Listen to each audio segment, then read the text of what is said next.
Here we have Charlie's first Christmas gift. It came in the mail today. It came from his great Aunt Karen, as expected, a few days before Thanksgiving.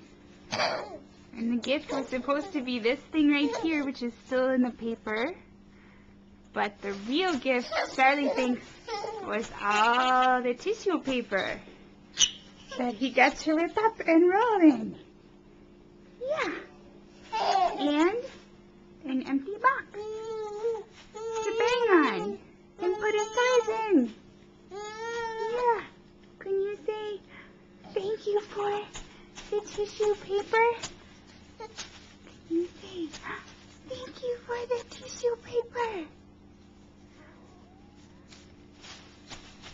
Tissue paper.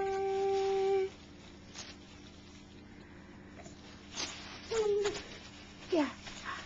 Tissue paper. Good times.